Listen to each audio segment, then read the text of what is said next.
Hey, this is Loretta. Welcome to the Dramatic.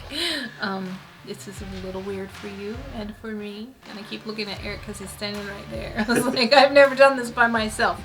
So he wants to talk to you about how to grow your drum channel. So I'm just going to tell you, he has pages of things here. Let me just tell you, he gets a little long-winded sometimes.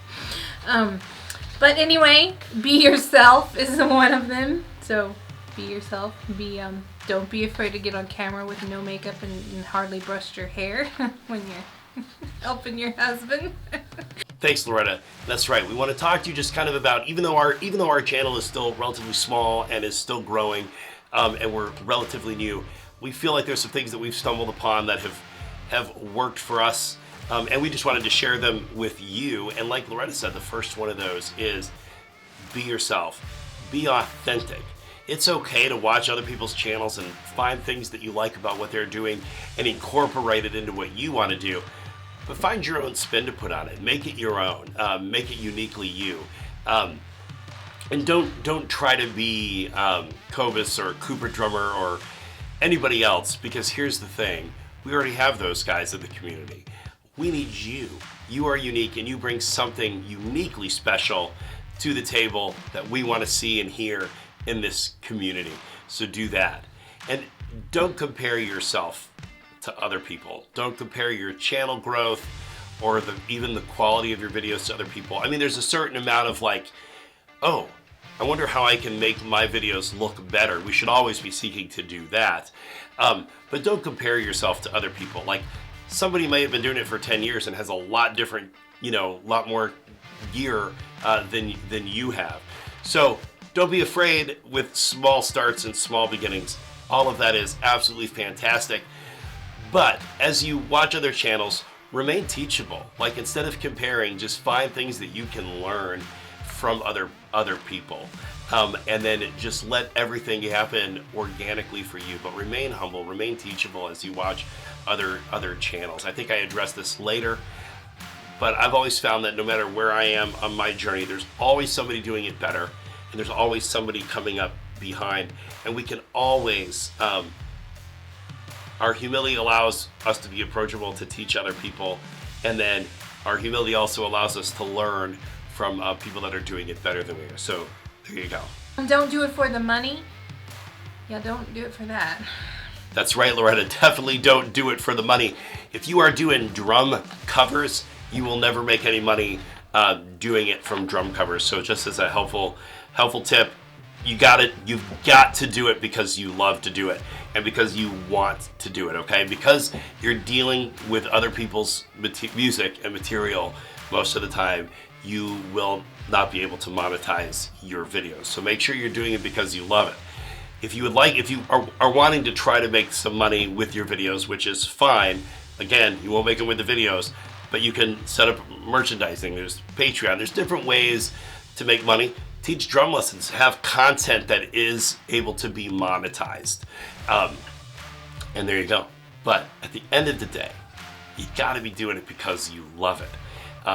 If you're doing it for any other reason, you'll burn out. And I think, looking at my script, because I scripted this one, and I don't usually script these things, I think a good question to ask yourself is, if I never make money doing this, am I okay with that? If the answer is yes, then you're good to go and you won't burn out. If your end game is just money and not the enjoyment of making music and connecting with other people, then I think you will be disappointed and you will definitely burn out. Also, do, as you grow, plan on spending some money on audio, video equipment, right? Start with what you got. Maybe you just have your iPhone and that's it. That's okay. Good equipment doesn't make you a good drummer, right? Even with bad audio, you can tell if somebody has chops or not, right? If they're a solid player or not.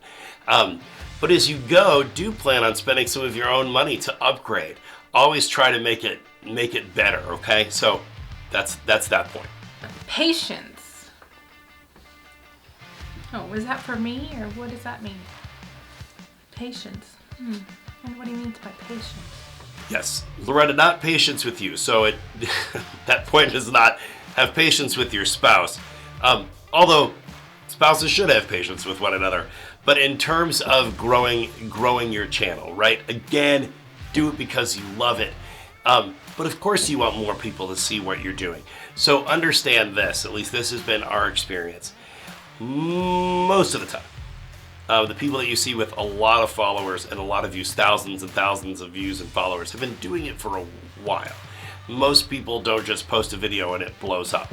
It happens from time to time, but not all of the time. So it is a bit of a grind, right? Some stuff you'll be like, this is really good, and you won't get as many views as you think you had. Be patient. I mean, even the work that it's just taken to get to 300 subscribers for us has been enormous. But if you love the process and are passionate about what you're doing, it's totally worth the time and the effort. And the legwork isn't just in the content, okay? Yes, we're going to talk about content next. But like I said, there's a once in a blue moon chance your channel might blow up. But a lot of the legwork is in connecting, is in reaching out to other channels and supporting them, and then letting them come to you and find you. So be willing to go find other people that are doing what you're doing, like-minded individuals, and with similar content, and connect with them. Genuinely connect with them. Don't just post a video and expect it to blow up. And I'll talk a little bit more about engaging with others later. Content. So guys, with your content, and gals, sorry, the first point is be consistent. I've listened to a video early on that said you might be at a point where you're like, I can release one video every day, and you do that for a month, and then something happens, or your work doesn't allow you to do that, and so now you don't post for several months, and you kind of lose some momentum. Set realistic goals for yourself, okay? Even and make sure they're realistic and sustainable, okay? Not just can I do them for a little bit, but long term, can I sustain this, okay? Once a week, every Wednesday at 7 p.m. we upload. We have a video ready to premiere. So be consistent. Make sure it's a sustainable goal. It's better to do one video a week and be consistent for 1 year, 2 years, 3 years, than to start off with a barrage of content, and then after a month of that breakneck pace, not being able to release any content. So set realistic, attainable, and sustainable goals for yourself. Also, be consistent with the look of your channel. This is just a personal opinion for me. I like for stuff to look like it all belongs to the same place. Logos, thumbnails, I feel like they should look like they belong together. And I would highly suggest in this, don't let YouTube random select your thumbnails from a frame in your video. The couple things we've released when we've been traveling or quickly, like from the phone, the thumbnail is always something like it'll find your worst, ugliest face and use that. I don't know how it does it, but it will. So I highly suggest you find the right frame that you want. Add some text to it. There are some free things out there. I think there's one called, I think it's Canva.com. Check it out. Very, very useful, but you should still pick your own frame for your thumbnail. And then in terms of your content, this kind of is more psychological. Don't take it personally when somebody clicks the thumbs down button. I like people to like me. And so when somebody clicks the thumbs down button, even though I have no idea who it is, part of me goes, oh, what didn't they like? But remember that art is subjective, and maybe they clicked it by mistake, okay? But you're gonna have those things, right? You're gonna get feedback from people that probably don't play drums or probably don't have themselves play drums on video anywhere. So P.S. it takes a lot of guts to put yourself out there for the public, all right, worldwide, to see. And there's always gonna be jerks out there, right? I'm not talking about constructive criticism. We're gonna come to that. But I'm talking about people that just tell you what they hated with no suggestion for how to make it better. write those fools off. Don't let it get you down. You keep doing what you're doing because you're passionate about it, and let the haters hate. So in terms of criticism, constructive criticism, do make sure that you have people close to you that will tell you when something is working and when something is horrible. That is how we grow. When somebody comes to you and says, hey, I like this was rough, here's how we can work on that. I have of course, Loretta is one of those people in my life that will always let me know if something is a bad idea or if it's a great idea, and then she'll brainstorm with me to how to make it a good idea if it's not. There's people whose musical opinion I trust that could say, hey, what can I fix in this? And then I listen to them. Don't ask and then get mad when somebody tells you, because that is how we grow. If we never understand what it's like to sound bad, we don't understand what it's like to sound good. So don't be afraid to fail, and don't be afraid of good people with your best interest in heart giving you some constructive criticism. Finally, with content, do not fly by the seat of your pants. Okay? Loretta and I are definitely planners. Okay? And we have content, and maybe this is a little over the top. We have content planned out through 2022. That doesn't mean that everything we have planned is what we'll end up doing. I might decide I don't want to do that song, or somebody might say, let's do a collab, and we bump a song out to put a collaboration in, okay? But we have a plan. And when you have a plan, it's easier to shift and make adjustments than it is to go, oh no, what are we going to do this week? So have a plan, even if you're just mapping it out for a month at a time, so you always know what you're going to have ready, and then work ahead of yourself. Part of this is all part about being consistent. If you plan, you'll have your video ready every time you've set, to have it ready. Engage. Who are you engaging with? You're already married. Jeez, I'm glad I read these notes. Probably one of the most important things, I think, that you can do to help grow your YouTube drum channel. And I'm sure this probably works in other things, but the drumming community is definitely unique on YouTube. We're very supportive of one another, want to help each other grow. It's definitely not an in-it-for-me mentality that I've seen. It is, I'm sure there's people like that, but generally speaking, broadly, the community is very supportive and wants to help young drummers and young channels grow. So that's important, because if you come in with that like-minded mentality and support other people and they support you, you'll find that you'll grow much, much quicker. So this is engage. We talked about it briefly with social media, and it's important to engage there. But definitely, if your goal is to grow your YouTube channel, engage with other people in that community, okay? So this is, this is the most important thing.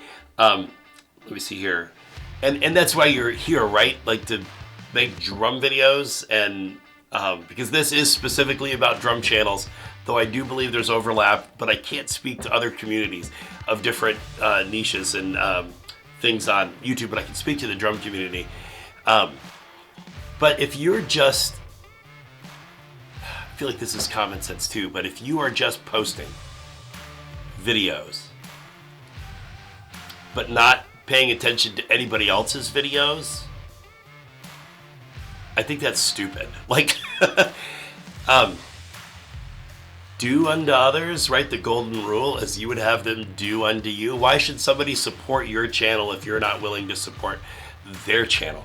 And I don't mean support somebody that's perpetuating something that you are morally obligated to not support, right? I don't mean that.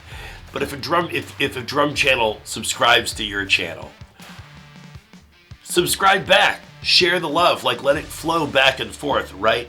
I have noticed this too.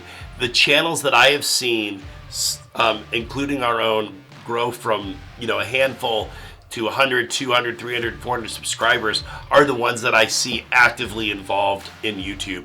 I see them everywhere I go. I'm like, oh, hey, there's that channel, commenting, liking, being involved. The channels that I see, snail pace growth, eking up to but never quite hitting a milestone are typically the ones that I don't see engaging other channels. Here's my rule of thumb. Take it for what it's worth. I hope it doesn't sound hateful, but this is kind of my approach. I will find new channels. I will go out of my way to find new channels, whether it's through another channels. There's a handful of guys and gals that do shout outs. We started doing them as well. Find those videos and go find those channels that they're talking about. Subscribe to them. And then you can also do a search, right? Find some smaller channels of some newer channels to support and to encourage. My rule is, I find a channel, I subscribe, I will engage with their channel for a few weeks. If there's no reciprocation whatsoever, I'll stop prioritizing their videos as videos that I watch. The videos that I will spend time watching are the people that are coming to my channel and watching the videos that we do, commenting, liking. Those are the people that I will prioritize supporting. You will have, we talked about legwork earlier, as you start subscribing to people, it will become a daunting task to keep up with their content, especially if they're releasing more than a couple videos a week, okay? So you find yourself having to prioritize. So there's a couple channels that I've engaged for like a couple months, commenting on every video that they posted and being encouraging. And they were good. They were good at what they were doing. And but not once did they come and leave a comment on our channel. And because P.S. leaving a like on somebody's channel, we don't know who's clicking that like button. Sometimes you are a private subscriber, so we don't even know that you've subscribed to our channel, except our count goes up. How do people know that you're engaging them? Leave a comment. Leave a comment. So at any rate, that's my rule of thumb. If I'm engaging your channel and you're not engaging mine, I will eventually stop engaging. And I just feel like, because my time is valuable, your time is valuable, and like any healthy relationship in life, there should be a healthy give and take back and forth. So engage. Take a genuine interest in what other people are doing. Learn from them. There are some people out here that are amazing. People that have reached out to us and shared things with us and even sent us stuff just out of the goodness of their heart for us to use in the Drum Attic. Okay, I'm not suggesting that you all have to do that or do that with people, but there's some great people out there. So take time to get to know them, engage them, get to know their material. I feel like I'm now on a broken record cycle, but it's so important. Engage other channels and you will find that your drum channel will grow quicker than it would if you didn't engage, even with great content. All the things are important, right? So that's it in a nutshell. There's no magic trick. There's no formula like other videos that are like, do this one thing to go from 1 subscriber to 1 million. The one thing is hard work, everybody. That's what it is. Yeah, I'd love to be at 1 million subscribers one day. That would be cool, right? But I'm doing it because I love to connect with people. I'm doing it because I love this instrument and I love music. And this has allowed me to connect with people that all around the world that I wouldn't have met otherwise. That alone is worth doing it for. So these are just our humble suggestions. It takes some good old-fashioned effort. So remember, be yourself. Don't do it for the money. Have patience. Work hard to create engaging content. Engage the community you're trying to be a part of. So I hope you have found this to be helpful on your journey as a drumming channel. I do appreciate you stopping by. Loretta appreciates you stopping by. You guys have just been so good to us and shown us so much love and kindness and encouragement. So thank you very much. Get out there, create content, engage the community. We will see you next time.